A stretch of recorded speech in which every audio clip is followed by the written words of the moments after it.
Muy, pero muy buenos tiempos tengan mis amados hermanos. Les doy la bienvenida en esta hora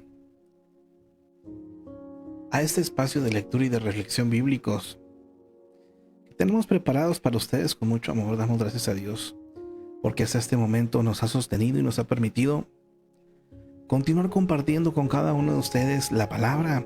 El día de hoy estamos iniciando el libro de Hechos de los Apóstoles. Lleva por título en el Nuevo Testamento. Un libro de lo personal o en lo personal de mis favoritos. Bueno, todo en la Biblia me gusta, me encanta. Pero este libro es el que no concluye, mis amados, y que usted y yo deberíamos estar continuando en obra, ¿verdad? Tal vez no hay alguien que esté escribiendo los hechos actualmente de cada uno de nosotros, pero el Señor sabe y conoce. Y esto es algo que puede llevarnos, mis amados, a una realidad. Pues bien, sin más, vámonos en esta hora directamente al capítulo número 1, mis amados. A diferencia de otros, digamos, libros que hemos visto, se nos invita por ahí a reflexionar de manera específica en algunos versículos. Si vamos a ver comentario, claro está, pero vámonos directamente con lo que viene siendo el capítulo número 1 de este libro de los Hechos. Así es que sin más, mis amados, sean todos bienvenidos y pues demos inicio.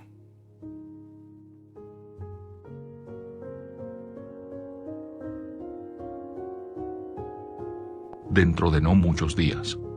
La Ascensión. Entonces los que se habían reunido le preguntaron diciendo: Señor, ¿restaurarás el reino a Israel en este tiempo? Y les dijo: No os toca a vosotros saber los tiempos o las sazones que el Padre puso en su sola potestad.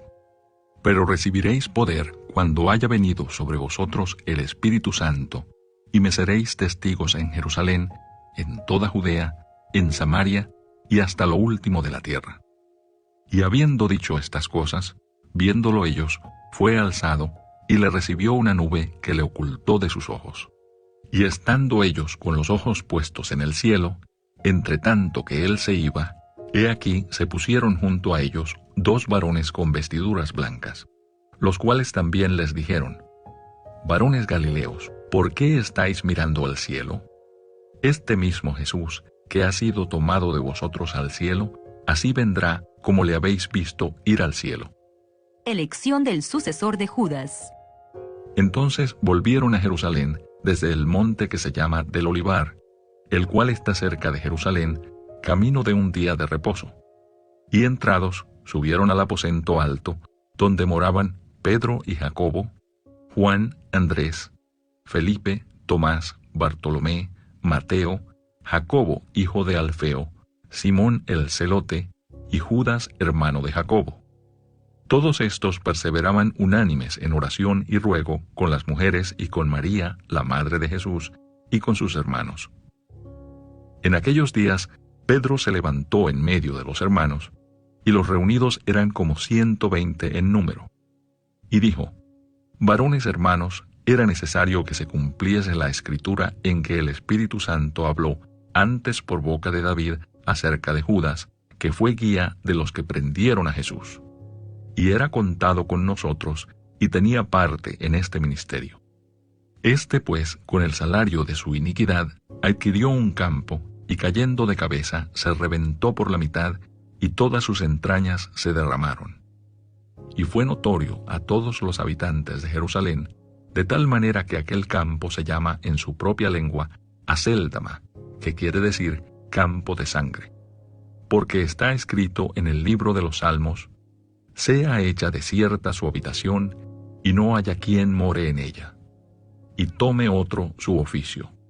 Es necesario, pues, que de estos hombres que han estado juntos con nosotros todo el tiempo que el Señor Jesús entraba y salía entre nosotros, comenzando desde el bautismo de Juan hasta el día en que de entre nosotros fue recibido arriba, uno se ha hecho testigo con nosotros de su resurrección.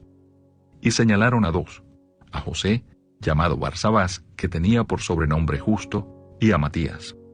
Y orando dijeron: Tú, Señor, que conoces los corazones de todos, muestra cuál de estos 2 has escogido, para que tome la parte de este ministerio y apostolado de que cayó Judas por transgresión para irse a su propio lugar.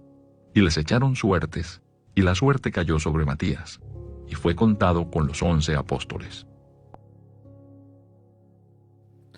Muy bien, llegamos aquí al final de lo que es el capítulo número 1. Vámonos al comentario de este capítulo, y también yo creo que una mención acerca también de este libro de los Hechos. Así es que, mis amados, miren lo que nos dice por aquí el comentario, versículo número 1.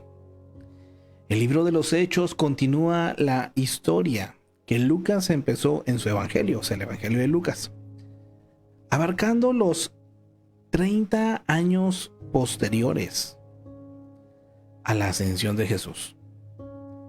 En este corto periodo la iglesia se estableció y el evangelio de salvación se llevó por el mundo, inclusive a la capital del Imperio Romano. Los predicadores, gente común, con debilidades y limitaciones, fueron revestidos por el poder, por el Espíritu Santo, para difundir la buena noticia al mundo entero. Por Hechos aprendemos sobre la naturaleza de la iglesia y también cómo revertir el mundo. El primer libro de Lucas fue su evangelio. Lo dedicó también a Teófilo, nombre que significa uno que ama a Dios. Hay una nota en Lucas capítulo 1, versículo 3, donde está esta mención. Ahora, en los versículos del 1 al 11 son el nexo entre los hechos narrados en los evangelios y los que marcan el comienzo de la iglesia primitiva. Jesús pasó 40 días enseñando a sus discípulos, los que experimentaron un cambio total. Antes de esto, discutieron unos con otros, incluso abandonaron a su Señor, y uno de ellos, Pedro, incluso negó que le conocía. Después de una serie de reuniones con el Cristo resucitado, los discípulos hallaron las respuestas a muchas de sus preguntas. Llegaron a convencerse en su relación con la resurrección, aprendieron del reino de Dios y la fuente de su poder, o sea, el Espíritu Santo. Mis amados, a través de la lectura de la Biblia podemos sentarnos junto al Cristo resucitado en su escuela de discipulado. Creyendo en Él recibimos el poder del Espíritu Santo y nos convertimos en personas renovadas. Al reunirnos con otros cristianos en su iglesia podemos tomar parte en su obra aquí en la tierra.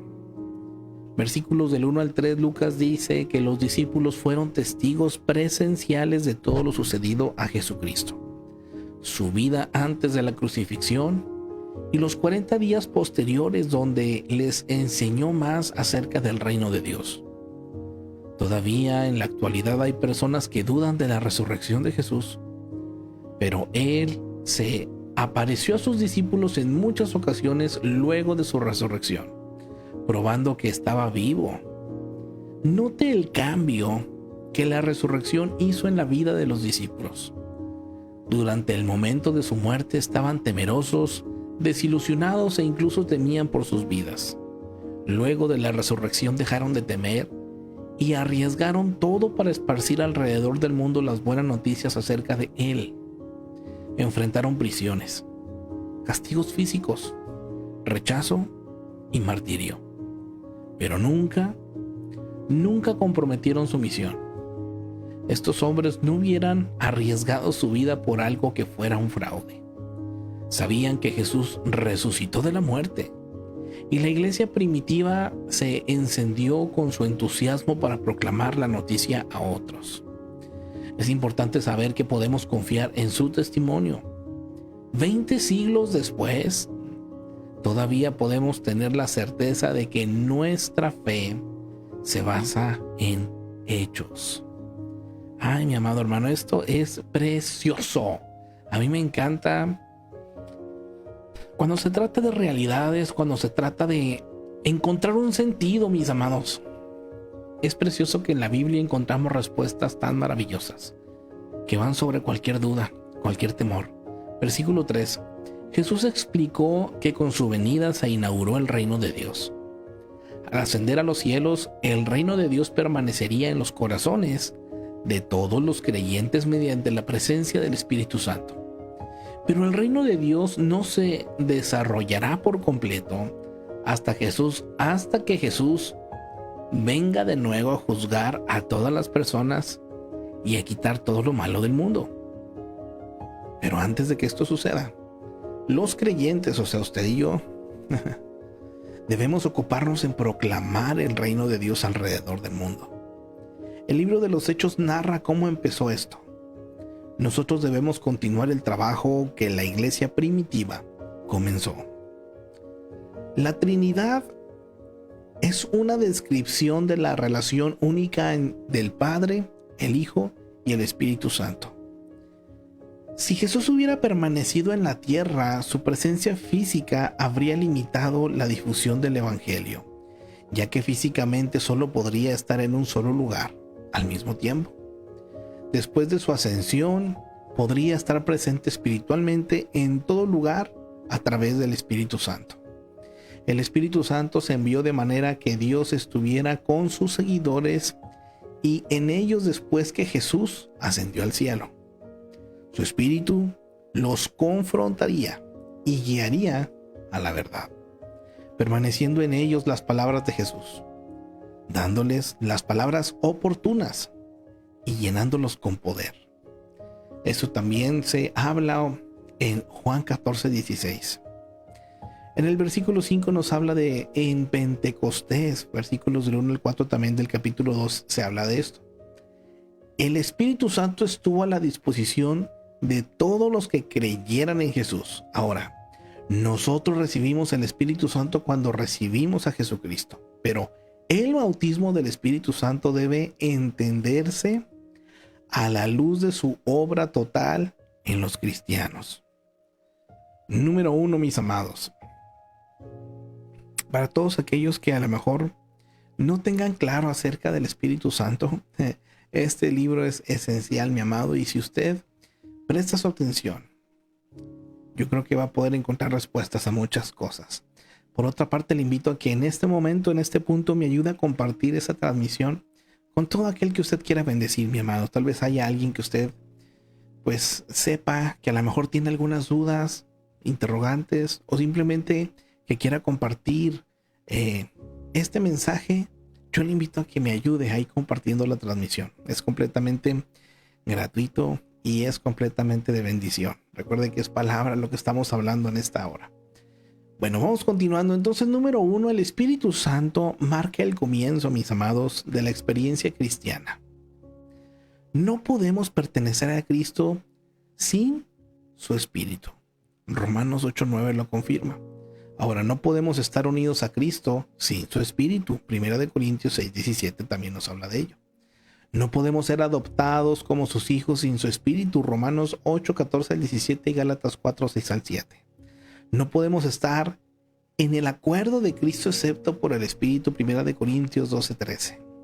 Me encanta cómo hay citas que respaldan esto. Ahora, el Espíritu, mis amados, es el poder de nuestra nueva vida.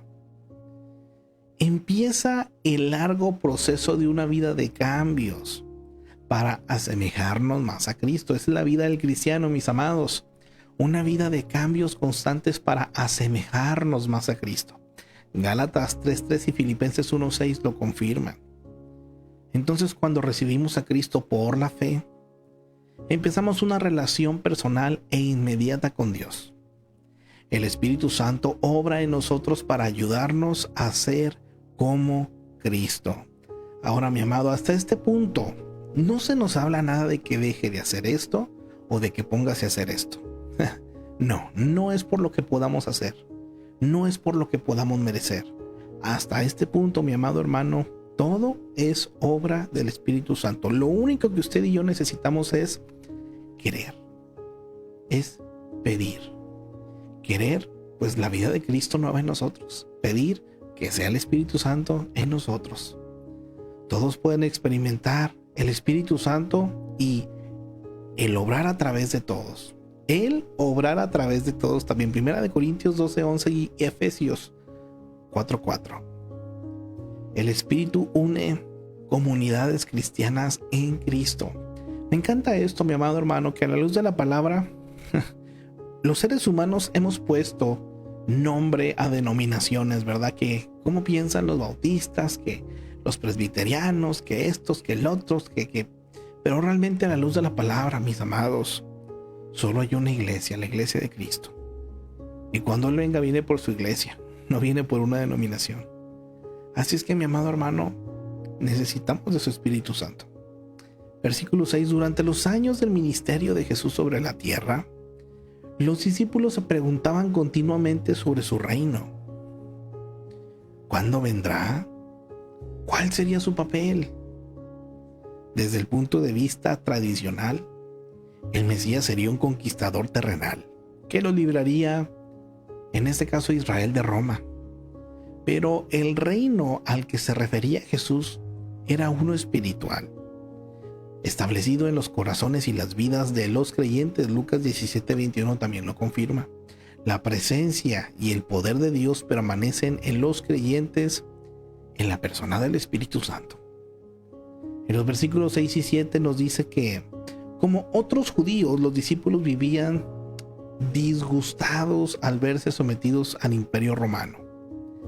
Querían que Jesús liberara a Israel del poder romano y que luego llegara a ser el rey.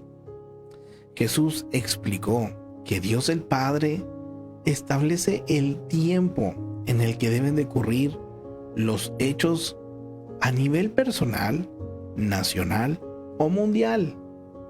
Así que si usted quiere cambios y ve que Dios tal vez no los está haciendo como usted quisiera de inmediato, no sea impaciente, mi amado hermano o hermana. Confíe en el tiempo de Dios. Mire que lo que viene en la palabra se ha cumplido, se está cumpliendo y se va a cumplir, mis amados. Así es que sí, continuamos viendo maldad en este mundo y tantas cosas terribles, pero el Señor está obrando, no quiere que nadie se pierda. Hagamos lo que nos corresponde y a su tiempo, mi amado hermano, tendremos o estaremos en ese reino maravilloso donde nuestro Señor Jesucristo reine. Versículo 8. El poder del Espíritu Santo no lo limita la energía ordinaria. Involucra valor, entrega, confianza, conocimiento, habilidad y autoridad. Los discípulos necesitarían de todo para cumplir con su misión. Si usted cree en Jesucristo, puede experimentar el poder del Espíritu Santo en su vida. En el versículo 8 nos habla que Jesucristo prometió a los apóstoles que recibirían el poder para ser testigos después que recibieran el Espíritu Santo. Note por favor el proceso. Número 1. Lo primerito, mis amados, recibieron el Espíritu Santo. Luego de recibir, 2, les dio poder. Y número 3, fueron testigos con resultados extraordinarios. Nosotros a menudo tratamos de invertir el orden. Testificamos dependiendo de nuestro propio poder y autoridad. Mis amados, testificar no es mostrar lo que podemos hacer por Dios, sino mostrar y decir lo que Dios ha hecho por nosotros. Mire qué precioso este asunto, mis amados. Por favor, es de considerar. No lo haga con sus fuerzas. Necesitamos del Espíritu Santo. Versículo 8. Jesús instruyó a sus discípulos para que fueran testigos a las personas de todas las naciones acerca de Él. En Mateo 28, 19 al 20 también se confirma. Pero se les dijo que debían esperar antes la venida del Espíritu Santo. Lucas 24, 49 también menciona esto. Dios tiene una labor importante que quiere que usted haga en su nombre, pero debe desarrollarla por el poder del Espíritu Santo. A menudo nos gusta cumplir con la tarea, aunque esto signifique ir delante de Dios. Pero algunas veces la espera es parte del plan de Dios. Pregunta muy personal para usted, mi amado. ¿Está esperando y escuchando las instrucciones completas de Dios? ¿O se antepone a sus planes? La realidad, mis amados, es que necesitamos el tiempo y el poder de Dios para ser en verdad eficaces. Continuamos en el versículo 8. Este versículo describe una serie de círculos concéntricos. El evangelio se esparce geográficamente, desde Jerusalén hasta Judea y Samaria, y por último se ofrecería a los gentiles en otras partes de la tierra. El evangelio de Dios no llega a su destino final sin que alguien en su familia, en su centro de trabajo, en su colegio o su comunidad, no ha oído acerca de Jesucristo. Asegúrese de contribuir de alguna manera, mi amado hermano, al círculo de esparcimiento del mensaje de amor de Dios. Así es que es por eso que todos somos parte, mis amados, de este llamado. Versículo 9. Fue importante para los discípulos ver ascender a Jesús. Luego no tendría ninguna duda que Él era Dios y que su morada está en el cielo. Versículos 9 al 11. Luego de su resurrección, después de estar 40 días con sus discípulos, Jesús ascendió al cielo. 2 ángeles anunciaron a los discípulos que un día Jesús volvería de la misma forma en que se fue, corporal y visible. La historia no es causal ni cíclica. Está en movimiento hacia un punto específico: la venida de Jesús para juzgar y ejercer autoridad sobre la tierra. Así que nosotros debemos estar listos para esta venida sorpresiva, según 1 Tesalonicenses 5:2. No parados, contemplando los cielos, sino trabajando con ardor en difundir el evangelio, de manera que otros sean capaces de recibir las grandes bendiciones de Dios también. Versículos 12 al 13, mis amados. Después de la ascensión de Cristo al cielo, los apóstoles regresaron de inmediato a Jerusalén y se reunieron para orar. Jesús les dijo que el Espíritu Santo vendrá sobre ellos dentro de no muchos días, de manera que tenían que esperar en oración. Mi amado hermano, por favor, atienda esto. Cuando usted enfrente una tarea difícil, una decisión importante, un dilema confuso, su primer paso debe ser orar por el poder y la dirección del Espíritu Santo. No se apresure en el trabajo ni espere que salga como debe. De todos modos, su primer paso debe ser orar a fin de que el poder del Espíritu Santo lo guíe. Versículo 13. Un celote quizás significaba cualquier celoso de la ley judía.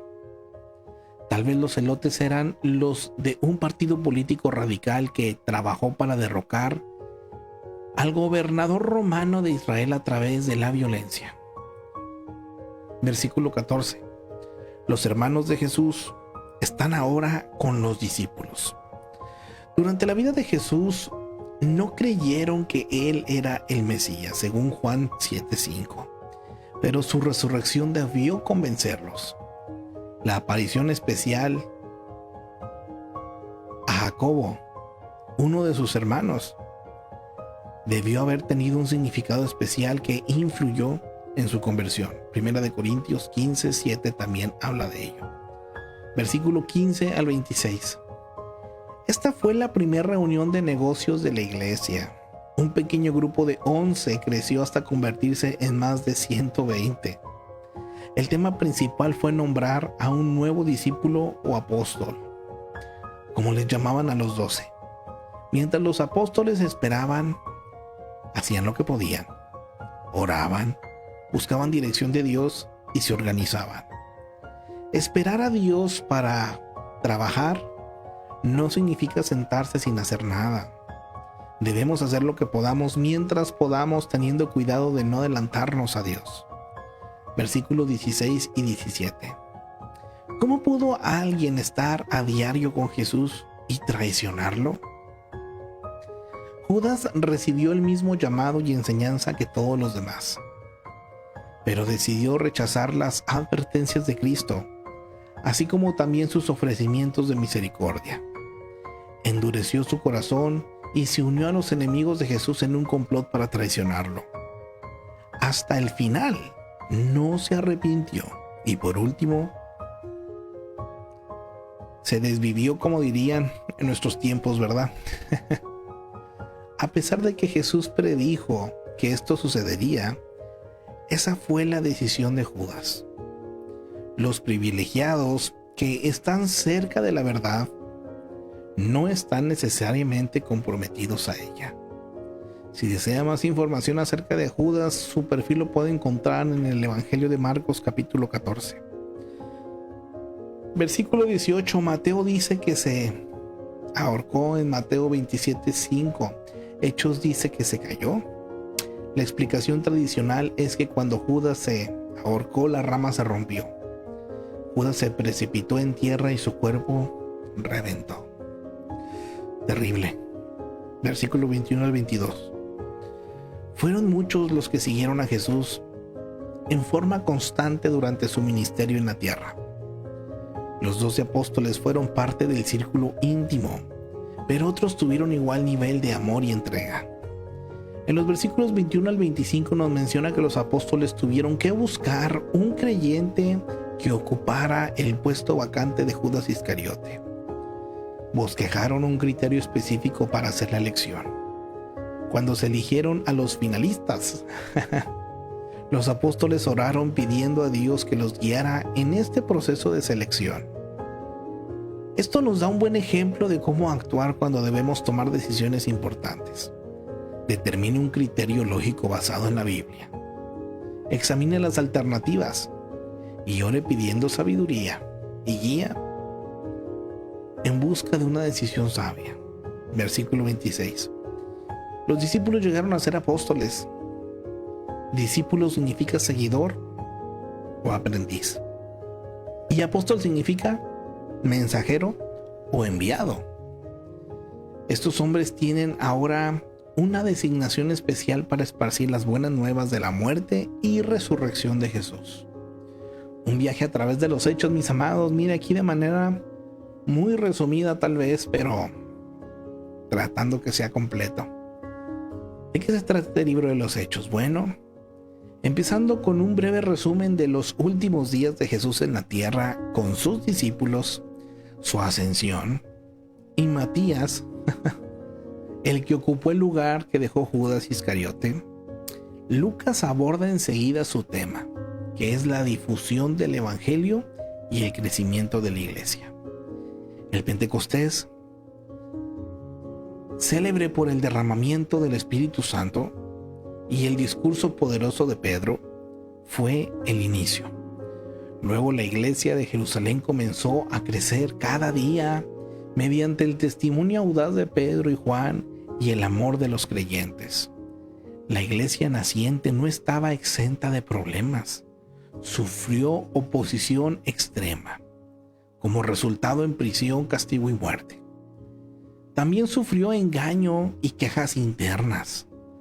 A los creyentes judíos de habla griega los eligieron para ayudar en la administración de la iglesia a fin de liberar a los apóstoles para la predicación. Los primeros diáconos elegidos fueron Esteban y Felipe. De ellos, Esteban fue el primer mártir de la iglesia. En lugar de frenar el cristianismo, la oposición y la persecución sirvieron como catalizadores para su difusión. Los creyentes llevaron el mensaje a donde huían. Muy pronto hubo convertidos en toda Samaria e incluso en Etiopía. En este momento, Lucas nos presenta a un joven judío, celoso defensor de la ley, que intentaba liberar al judaísmo de la herejía de Jesús. Pero en el camino a Damasco, al tratar de capturar a los creyentes, Saulo se convierte. confrontado personalmente por el Cristo resucitado, mediante el ministerio de Ananías y la recomendación de Bernabé, Saulo, o sea Pablo, fue bien recibido en el compañerismo y enviado a Tarso para su seguridad. Hoy en día traen por ahí una canción de moda que la hizo la inteligencia artificial, ¿verdad? Que habla acerca de que ya no es más Saulo el perseguidor, sino Pablo el predicador. Bueno, está hablando de este personaje. Mientras tanto, la iglesia continuaba prosperando en toda Judea, Galilea y Samaria. Lucas se refiere a su predicación y a cómo sanó a Eneas en Lidia y a Dorcas en Jope. Mientras estuvo en Jope, Pedro entendió a través de una visión que él podía llevar el evangelio a los inmundos, gentiles en este caso. Pedro así lo entendió y finalmente le predicó a Cornelio, que se convirtió junto a su familia en creyente. Esto está en el capítulo 10 de Hechos. Ya lo veremos, ¿verdad? Le recuerdo que estamos en un resumen de este libro. Esta fue una noticia estremecedora para la iglesia en Jerusalén. Cuando Pedro narró los hechos, alabaron a Dios por su palabra de que todas las personas escucharan las buenas nuevas. Esto impulsó a la iglesia a un círculo mayor. El mensaje se predicó a los griegos en Antioquía, donde Bernabé fue para animar a los creyentes y halló a Pablo. Para complacer a los líderes judíos, Herodes se unió a la persecución de la iglesia en Jerusalén. Dio muerte a Jacobo, hermano de Juan, y puso en prisión a Pedro. Sin embargo, Dios liberó a Pedro, que caminó después desde su prisión hasta una reunión de oración en casa de Juan Marcos, donde se intercedía por él. Esto lo veremos en el capítulo 12. Aquí Lucas traslada su enfoque al ministerio de Pablo. Enviado por la iglesia de Antioquía para un viaje misionero, Pablo y Bernabé llevaron el evangelio a Chipre y al sur de Galacia con gran éxito. Debido a que la controversia judío-gentil todavía ardía con lentitud y con no pocos gentiles respondiendo a Cristo, amenazó con dividir la iglesia. De manera que se convocó a un concilio en Jerusalén para establecer normas con relación a los cristianos gentiles a la luz del Antiguo Testamento y sus leyes. Luego de oír a ambas partes, Jacobo, hermano de Jesús y líder de la iglesia en Jerusalén, resolvió el problema y envió mensajeros a las iglesias para informar la decisión. Después del concilio, Pablo y Silas predicaron en Antioquía. Luego salieron con rumbo a Siria y Cilicia, mientras que Bernabé y Marcos navegaron hacia Chipre. En este segundo viaje misionero, Pablo y Silas pasaron por Macedonia y Acaya, estableciendo las iglesias de Filipos, Tesalónica, Berea, Corinto y Éfeso, antes de regresar a Antioquía. Lucas también se refiere al ministerio de Apolos en los versículos 24 al 28 del capítulo 18. En el tercer viaje misionero, Pablo y sus compañeros arribaron a Galacia, Frigia, Macedonia y Acaya, animando y enseñando a... Mientras estuvo en Jerusalén, una turba furiosa acosó a Pablo en el templo y lo pusieron bajo custodia y protección del tribuno romano. Ahora vemos a Pablo, como prisionero y en proceso ante el concilio judío. El gobernador Félix, Festo y Agripa. En cada caso, Pablo testifica con firmeza y la claridad su fe en el Señor.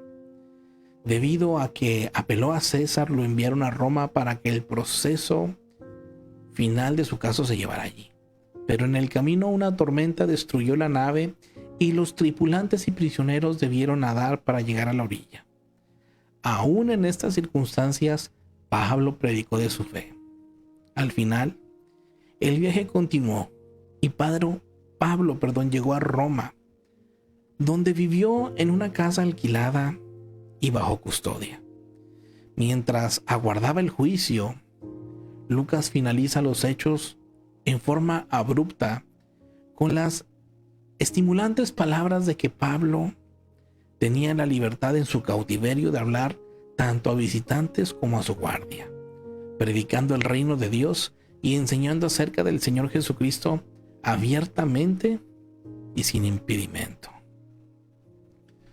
Y es aquí donde queda abierto, mi amado hermano, el libro de los Hechos. Híjole, son bastantes cosas, pero bueno, las vamos a ir viendo a lo largo de estos capítulos, en estos próximos días, si Dios nos permite, mi amado hermano. Le recuerdo que todo esto usted lo puede encontrar en su Biblia, libro de los Hechos, pues capítulo 1 en adelante, ¿verdad? Gracias a Dios por su palabra, mis amados. Qué preciosa es la palabra. Yo le invito a que le pida al Espíritu Santo. Espíritu Santo, primero que nada, ven a mi vida, lléname, ¿verdad? Si para los discípulos fue algo que se les pidió específicamente, recibiréis poder. No haga nada, pero van a recibir poder cuando venga el Espíritu Santo para poder ser testigos eficaces. Mi amado hermano, no nos adelantemos a nada, por favor. Si usted ya recibió el Espíritu Santo, continúe buscando esa llenura constante. Si usted, a estas alturas, considera que no necesita o que el Espíritu Santo ya no obra o cualquier cosa que esté pasando pero que no incluye el Espíritu Santo, por favor deténgase, mi amado hermano, y pida. Le recuerdo que usted y yo podemos acercarnos al Señor, confesar nuestros pecados y recibirle, pero ese es el inicio. Estos discípulos de los cuales estamos hablando, que se convirtieron en los apóstoles, en los enviados o mensajeros,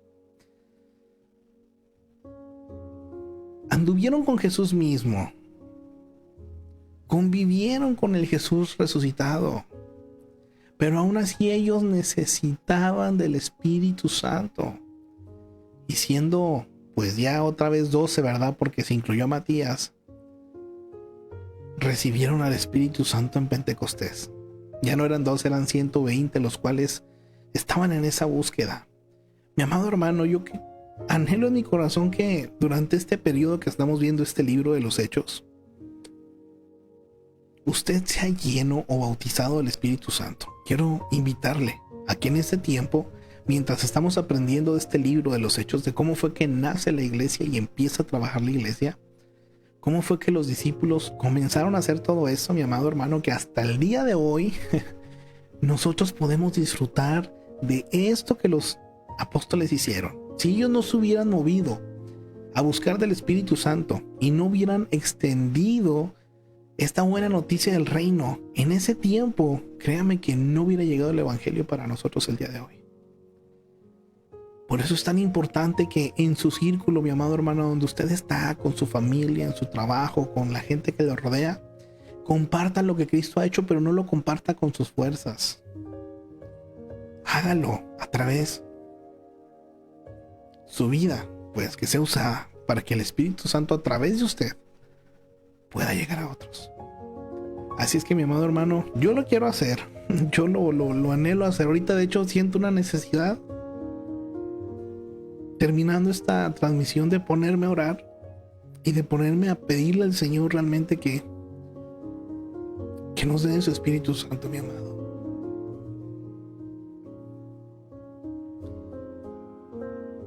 Anhelo mucho en mi corazón que gente pueda ser tocada por el Espíritu y que realicen ellos los cambios necesarios, mis amados, que venga la salvación, no por algo que usted y yo podamos hacer, no, simplemente como instrumentos. Pero yo quiero ser parte yo anhelo, Espíritu Santo, aquí estoy, ¿verdad? Y vamos a buscarle, mi amado hermano. Es que yo le invito a que lo haga ahí en su hogar, en su casa, en su tiempo. Por favor, rinda al Señor y pídale: lléname, Espíritu Santo, quiero hacer tu voluntad. A Dios a la gloria por siempre y para siempre, mis amados. Les bendigo en el amor del Señor. Primeramente, Dios, el día de mañana, si se nos permite, por acá nos vemos para continuar aprendiendo, ¿verdad?, de este libro. Antes me encantaría por aquí saludar a mi hermana Gladys Cablales, por aquí presente. Bendiciones, mis hermanos, nos escribe amén, amén. Nuestra hermanita Irma presente, nuestra hermanita Araceli igualmente dice: buenos días, bendiciones, amén, amén, mi hermanita Araceli. Nuestra hermanita Elizabeth Rubio, bendiciones, bendecido día mis amados hermanos, amén, amén. Presente por acá también nuestra hermana Belia, Dios me la bendiga. Nuestra hermanita Elizabeth dice amén, así sea. Amén, amén. Por acá también nuestra hermanita Naya Ortega, hermanita, le bendigo en el amor del Señor. A cada uno de ustedes, mis amados, que sea Dios en sus vidas y que sea su Espíritu Santo obrando de manera poderosa. A Dios sea la gloria por siempre y para siempre. Y mi amado hermano, le recuerdo que estas transmisiones las puede encontrar en el canal de YouTube Impacto por el Día.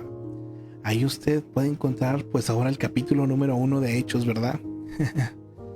Al igual que todo el Evangelio de Mateo, Marcos, Lucas y Juan, ya están allí para su disposición y su uso. Le bendigo, mi amado hermano, en el amor del Señor. Ánimo, excelentes tiempos, excelente día. Primeramente Dios, el día de mañana por acá nos vemos, si Dios nos permite.